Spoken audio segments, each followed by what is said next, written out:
তোমাকে খুঁজে বের করতে হবে সালিমা বিল্ডার্স গ্রুপের আসল মালিক কে। আপনি চাকরি ছাড়লেন কেন? আপনার কথা মতো তো আমি চলে আইছি। আমি প্রমাণ করে ছাড়বো যে ওই মেয়ে শাকের চৌধুরীর মেয়ে না। পারমিশন ছাড়া এখানে কিভাবে এসেছো? চুপ! তোর মতো ফ্রড বাটপার পারমিশন নিয়ে এখানে আসতে হবে? মেঘলা, তুই ঠিক আছো? তোর কত করে কই একা একা বাইরে যাবি না, একা একা বাইরে যাবি না, না তুই কথাই শুনোস না। ও আমার পারমিশন ছাড়া কেন মেঘলাকে আমার গাড়িতে তুলেছে? তোমার গাড়ি ইউজ করার জন্য যে পারমিশন নিতে হবে সেটা তো জানা ছিল। বাহ, এক বউকে বিছানায় রেখে আরেক বউকে খুব মিস করছিলে বুঝি? আপনাকে থাকতে হবে, আপনার হেল্প খুব দরকার আমাদের। শালিমা বিল্ডার্সের আপনি আবার ম্যানেজার হবেন। কি বলেন? কিভাবে? অনেক ওই সোডারে ধরে আনার জন্য লোক পাঠাইছে। ছোটবেলায় যে আমরা চুরি করছিল না, ওই লোকটারে আনলেই সাক্ষী দিতে পারবো। কি বলেন ম্যাডাম? হ্যাঁ, ও আসলে সব প্রমাণ হয়ে যাবে। বাঁচতে চাইলে সত্যি করে বল, কেন মিথ্যা বলেছিলি? বল, কে আসল শালিমা? বল। বলতেছি বাবা, আমারে ওইখানকার রাতুল টাকা দিছিল 20,000, কইছিল একটা সাক্ষী দিতে। আমি ভাবলাম একটা সাক্ষী দিয়ে যখন এত টাকা কামান যায়, তাই লোভে বইরা করছে বাবা। ওই নকল শালিমার বাবাকে? ওই মাইয়া তো এফডিসিতে সাইড ক্যারেক্টারের কাম করে। রাতুল সাহেব অভিনয়ের লাগে একটা মাইয়া খুঁজতা ছিল। এইরকম কাম করবো আমি আগে বুঝতে পারি নাই। মুরব্বী, আপনি এই কথাটা পুলিশের সামনে বলতে পারবেন যে রাতুল সাহেব আপনাকে মিথ্যা সাক্ষীর জন্য 20,000 টাকা দিচ্ছে? পারুম পারুম, অবশ্যই পারুম। ঠিক আছে অনেক সাহেব, আমি এক্ষুনি পুলিশকে ইনফর্ম করছি। আপনার সবাইকে নিয়ে অফিসে আছেন।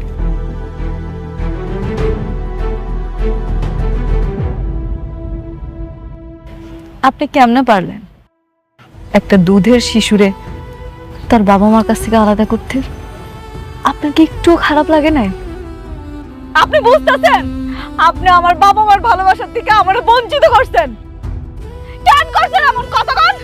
আরে আমি ভুল বেড়া ফেলাইছি। আমি লোভে পইরা চুরি করছিলাম। ওই সময় পুলিশের ধাওয়া খায়া আমি আপনাকে এই বস্তিতে ছেড়ে গেছিলাম। আমাদের মাফ করে দেন। আপনার একটা ছোট্ট ভুল আমার জীবনে কাল হয়ে দাঁড়াইছে। আমি কইছিলাম আর কই এসে পড়ছি। বাবা মার ভালোবাসাও ঠিক মতো পাইনি। বাবা মার ভালোবাসা পাইছি, কিন্তু আপন বাবা মার ভালোবাসাটা পাইনি। আমার বাবা মা আমার জন্য জানি কত কষ্ট পাইছে। আজকে যদি আমি হাগু কাছে থাকতাম, আমার নিয়ে তারা কত গর্ব করতো। আমার জীবনটা কত সুন্দর হইতো, সবকিছু কত আলাদা হইতো। আজকে আমার বাপ মারা গেছে, আমি তারে দেখতেও পারি না। শুধুমাত্র আপনার জন্য আপনার আল্লাহ শাস্তি দিব, আপনি মনে রাখেন। আরে আমি তো রাস্তে পাইতেছি, আমি তো পথের ফকির।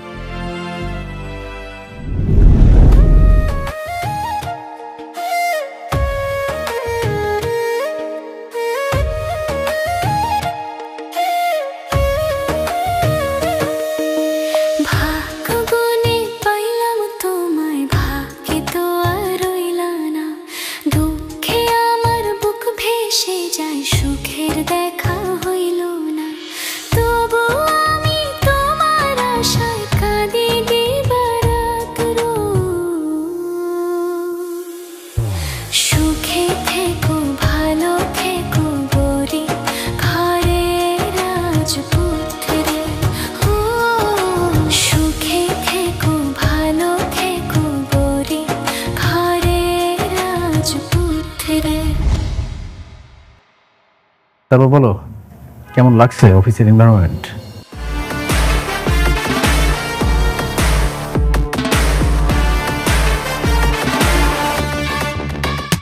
আরে বন্ধু, কি খবর তোর? তুই কি তোর বন্ধুর এই বিশাল সাম্রাজ্য দেখতে এসেছিস? সাম্রাজ্য দেখতে আসেনি, তোর খেলাটা এখানেই শেষ করতে এসেছে, ফুল স্টপ করতে এসেছি। কি বলিস তুই? তুই একটা খেলোয়াড়ের কাছে আসছিস খেলোয়াড়ের খেলার মধ্যে পুলিশটা বসাইতে? মজা করিস? হ্যাঁ, একটা টুইস্ট দেখবি? আচ্ছা তুই কি টুইস্ট আছে তোর কাছে একটু বল, আমি দেখি। তাহলে প্রথম চ্যাপ্টারটা ওপেন করি।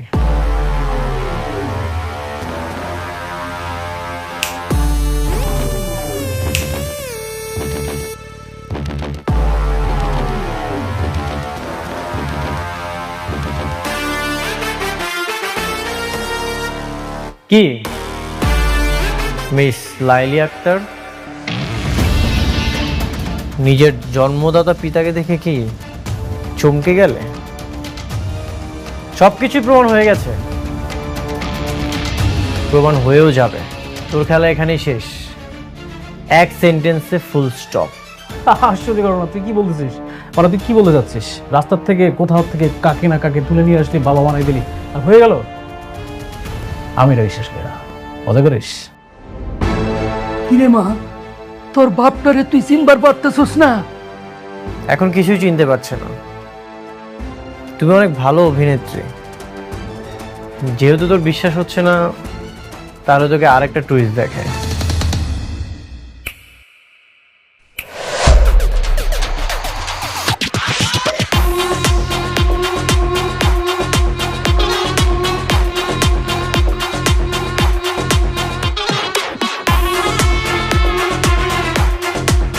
ওকে 20,000 টাকা দিয়েছিলি যেন মিথ্যা সাক্ষী দেয়। এফডিসি থেকে অভিনেত্রী ভাড়া করেছিস, খুব চমৎকার অভিনয় করে। সব সত্যি তো বের হয়ে গেছে, এখন বাকিটা বের করবে পুলিশ। স্যার দেখেন, আপনি ওর কথা বিশ্বাস করেন না। ও যা বলতেছে সব মিথ্যা কথা বলতেছে।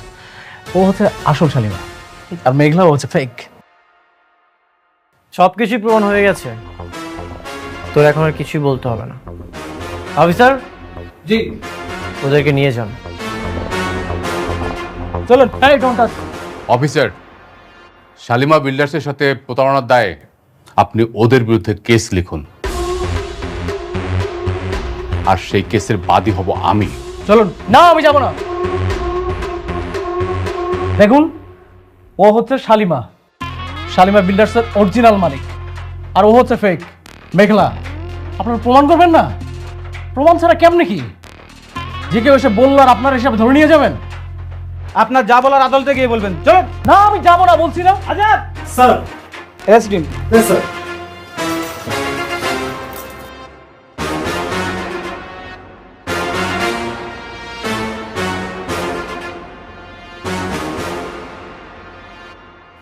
অফিসার, এক মিনিট। আদল সাহেব, আমার ম্যাডামকে সেলুট করুন। কি হলো, দাঁড়িয়ে আছেন কেন? সেলুট করুন।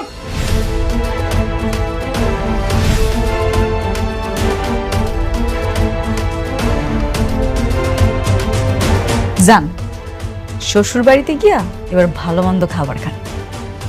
একটা কথা আছে না, পা বাপরেও সারে না, মনে রাখবেন সেটা।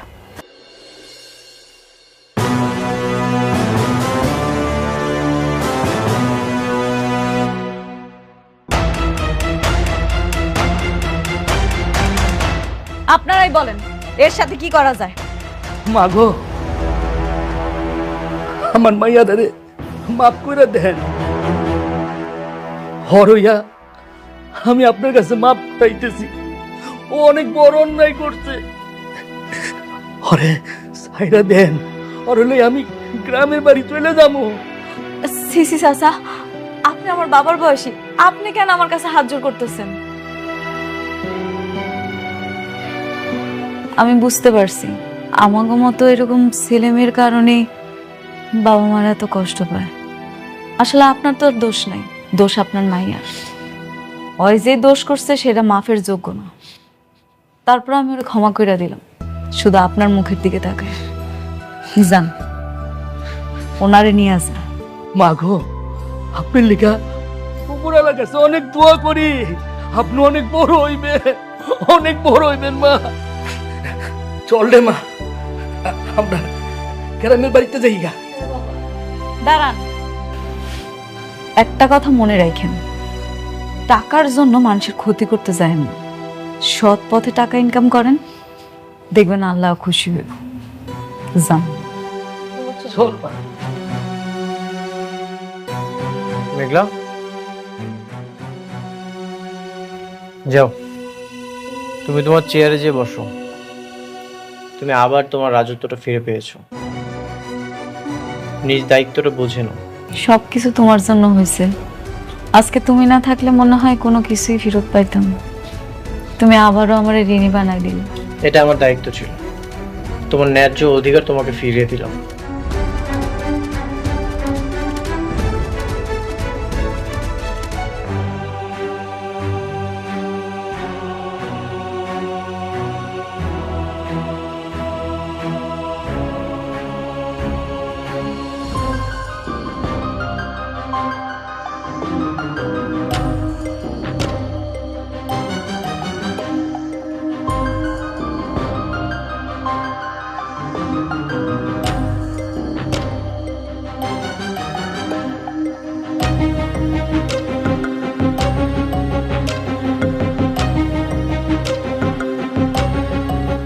হ্যাঁ বৃষ্টি, বলো। তুমি কোথায়? আমি তো বাইরে আছি কাজে। 2 মিনিটের মধ্যে তুমি অফিসে আসবে। ঠিক আছে, আমি আসছি।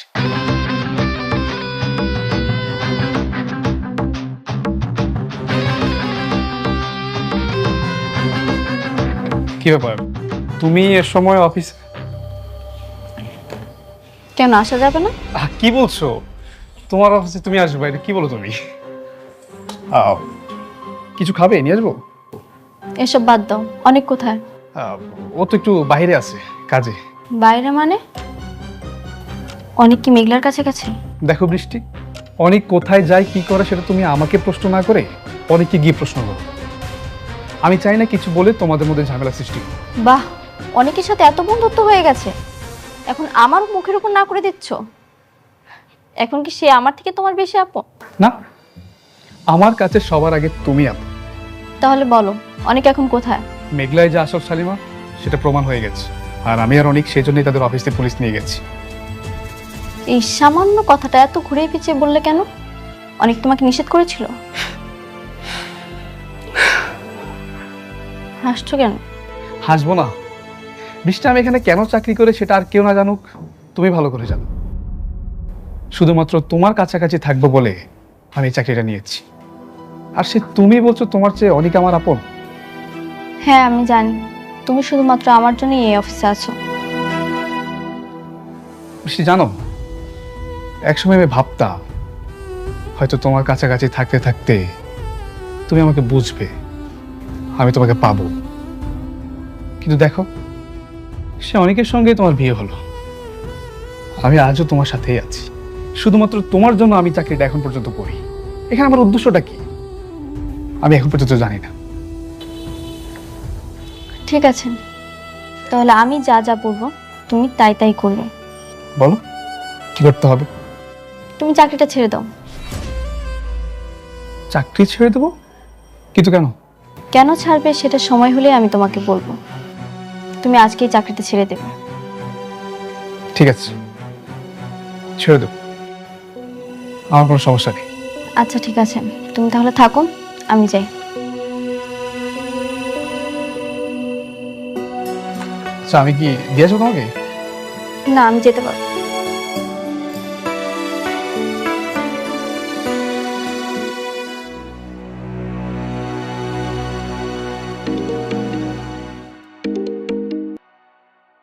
অনেক, আমি সবকিছু শুনেছি। আচ্ছা, মেঘলা কি আবার সবকিছু বুঝে নিয়েছে? হ্যাঁ বাবা। আমাদের প্রজেক্ট নিয়ে কোন কথা হয়েছে, মানে যেটা রাতুল শুরু করেছিল? না, প্রজেক্ট নিয়ে কোনো কথা বলিনি, তবে আস্তে আস্তে বলবো। এখন মেঘলাকে আমি যা বলবো ও তাই শুনবে। আচ্ছা, একসঙ্গে সব কথা বলিলেই কিন্তু পারতে, কিন্তু না, তুমি তো সেটা করবে না। তুমি তো চাও কাজের অজুহাত দিয়ে যেন বারবার মেঘলার কাছে যাওয়া যায়। বৃষ্টি, ব্যাপারটা মোটেও সেরকম না। আর ইদানিং দেখছি তুমি অনেক ওভার থিঙ্কিং করছো, আমাকে অপমান করার চেষ্টা করছো। বৃষ্টি যা তো ভেতরে যা।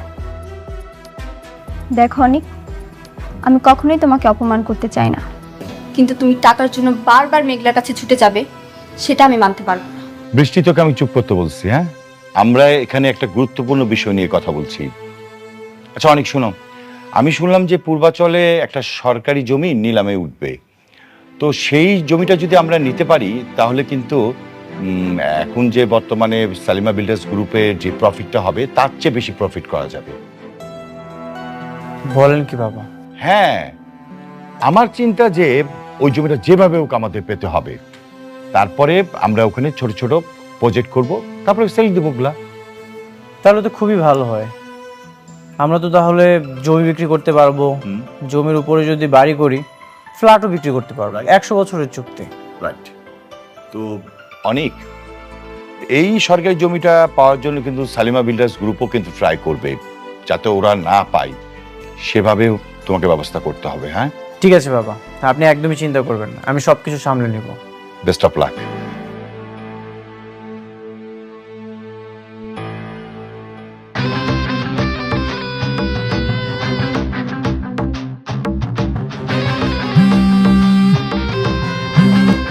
হ্যাঁ বৃষ্টি, বলো। পূর্বাচলের নতুন প্রজেক্ট নিয়ে বাবাও অনেক কথা বলছে, অনেক সম্ভবত নিলামে যাবে। ও, তাহলে ওরাও যাবে? আচ্ছা, তাহলে এখন কি করব? তোমার সবকিছু ঠিক আছে? তুমি যেভাবে বলেছিলে আমি ঠিক সেভাবে করছি। Very good. তারা তাদের মতো কাজ করুক, আমরা আমাদের মতো। খেলার নিয়ন্ত্রণ এবার আমাদের হাতে। ওকে। ভালোবাসার আগুনে এবার ধন সম্পত্তি টাকা পয়সা সবকিছু পুরো ছাই হয়ে যাবে।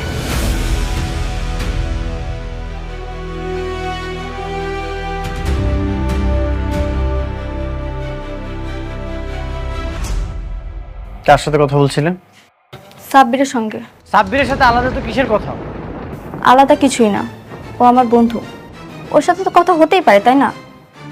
শুধু বন্ধুই যেন থাকে। থাকবে। আমি তোমার মতো একজনকে রেখে আরেকজনের কাছে কখনোই যাব না। এভাবে তাকিয়েছো কেন? যা সত্যি তাই বলেছি। ঠিক আছে, খাবারটা রেডি করো, আমি ফ্রেশ হয়ে আসছি।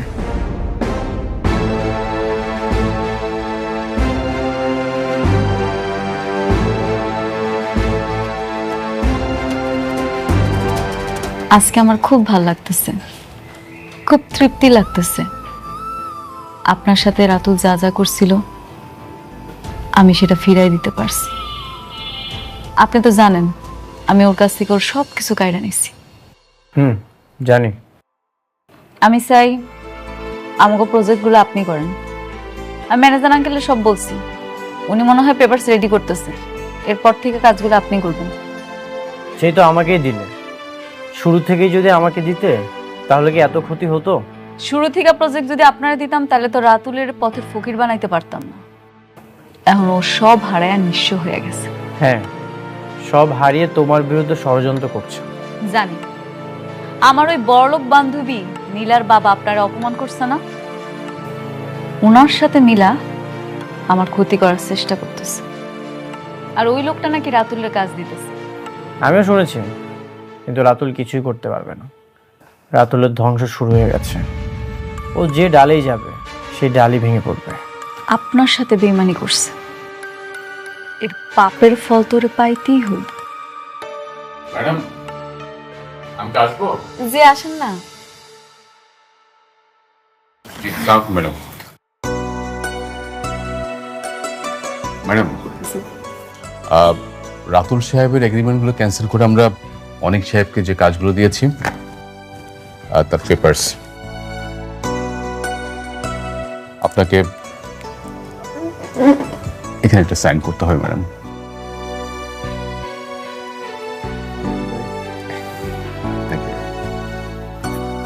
ম্যাডাম, আগামীকাল পূর্বাচলে 50 বিঘা খাস জমির উপরে একটা নিলাম ডাক হচ্ছে।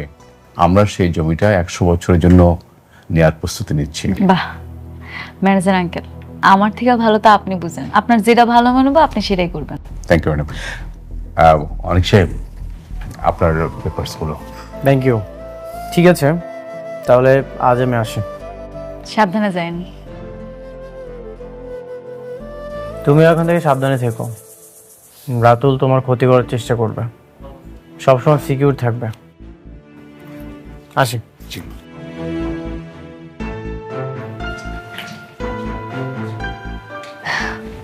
মেজার আঙ্কেল, জি আমাকে এই যে লাস্ট যে প্রজেক্টটা, এটার ব্যাপারে তো আপনি অনেক কিছু বললেন না, আমি বুঝলাম না এখানে কি বানাইতে চাইছিলেন। ম্যাডাম, ওই আমাদের এই প্রজেক্টে হচ্ছিল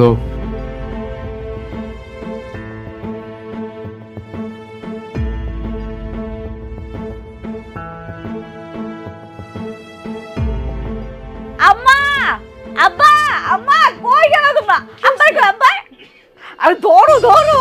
মিষ্টি কিসে? আরে ধরো না, আগে মিষ্টি খাইলো, কথা কইও না। হা করো আব্বা। আরে কিসের মিষ্টি এটা কবি তো? কমু আগে মিষ্টি খাওয়াইলো, সব কথা কইতেছে। হা করো আরে কিসের মিষ্টি? আজকে আমার অনেক খুশির দিন। কেন জানো, রাতুলে সব কাজ ক্যান্সেল করে দিয়ে আমি অনেকের দিয়া দিছি। এখন থেকে আমগো যত নতুন প্রজেক্ট আইবো সব অনেক করব। এমন করে চললে তোমগো জামাই তার আগের অবস্থান আবার ফেরত পাইবো ইনশাআল্লাহ। আলহামদুলিল্লাহ। তাই জন্য হয় রে মা। বর্ষা, কাকি, খালা কই গেলা? এদিকে আসো, মিষ্টি খাইয়া যাও। আর আইতাছে না, আমি দিয়াই। আমার ভাগের লুটের মিষ্টি আমারে দিবেন না ভাবে?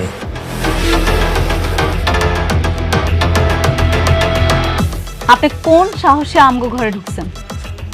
সাহস? এটা তো আমার বাপ দাদার প্রত্যেক সম্পত্তি, এটা সারা জীবন থাকবো। আপনি কি ভাবছেন আপনি আর অনেক রাস্তার থেকে একটা 2 টাকা চোর ধরে এনে পুলিশে দিবেন আর এই রাতুল রাত জেল খাটবো, জেলের ভাত খাইব? দেখছেন না, বিকাল হইতে না হইতে কিন্তু আমি আবার জেলের বাইরে বেল নিয়ে আসছি। তুমি এখন যাও তো বাবা, আমার মায়া তো তোমার কোনো ক্ষতি করে নাই, কেন তার পেছনে হায়নার মতো পড়ে রইছো? এই বুইড়ার বাচ্চা, একদম মুখ বন্ধ। তোদেরকে আমি সাবধান করে গেছিলাম না, কিন্তু তোরা আমার কথা শুনিস নাই। উল্টা কি করলি, তোর মাইয়া আমার জেলে পাঠাইল। তোরা কি ভাবছিলি যে এই খেলার মাঠ ছেড়া রাতুল রাত চলে দেব? কি করবেন আপনি? কি করবেন শুনি? আপনি মনে হয় ভুইলা গেছেন, অনেক যদি জানে তখন তো জেলের ভাত খাওয়াইছিল। এবার না সরাসরি আপনারে কবরে পাঠাইবো। শুনেন ভাবি, অনেক না আমার কিচ্ছু শুনতে পারবো না। একটা কথা মাথায় রাখেন, আপনাদের কাউরে আমি শান্তিতে থাকতে দেব না। আর এই যে আনন্দের মিষ্টির স্বাদ কতটা তিতা হইতে পারে একদম পরতে পরতে বুঝতে পারবেন। Mind it.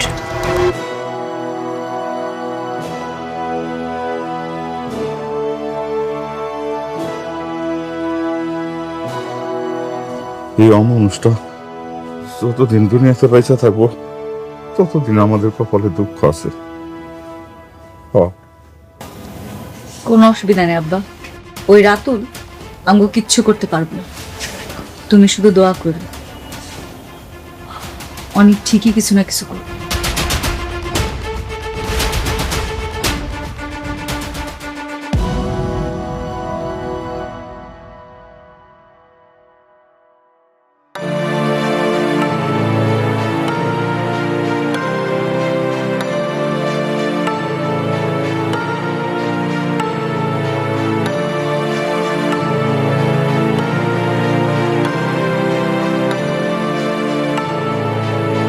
Hello, hello Sabbir, কি ব্যাপার? সারাদিন তুমি কোথায় ছিলে? আগামীকাল একটা নিলামে যাব, আর তোমাকে তো সারাদিন ধরে পাওয়াই যাচ্ছে না, একবারেই উধাও। অনেক, আমি তো জবটা ছেড়ে দিয়েছি।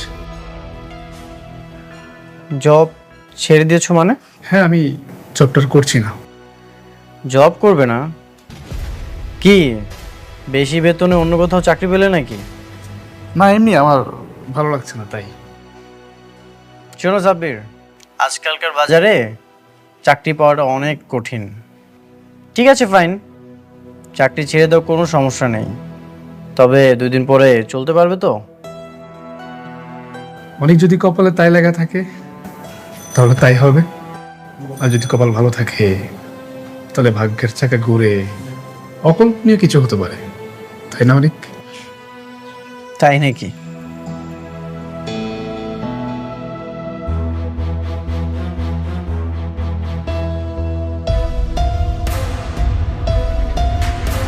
সাব্বিরকে তুমি মূর্খ ভাবো তাই না? সাব্বির কেন জব ছেড়েছে তা তুমি সময় হলেই বুঝতে পারবে।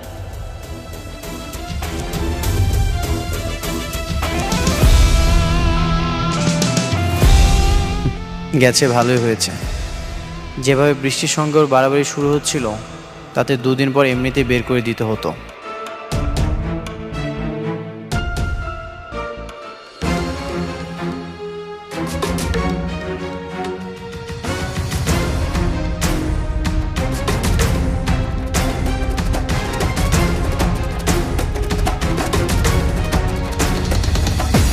Ladies and gentlemen, silent please. Good afternoon সবাইকে। আজকে পূর্বাচল 100 একর প্রাইম ল্যান্ডের মেগা নিলাম হতে যাচ্ছে, যার সরকারি প্রাইস 200 কোটি টাকা। পকেটে টাকার জোর বেশি যার জোর। তাহলে এখন আমি নিলাম শুরু করছি।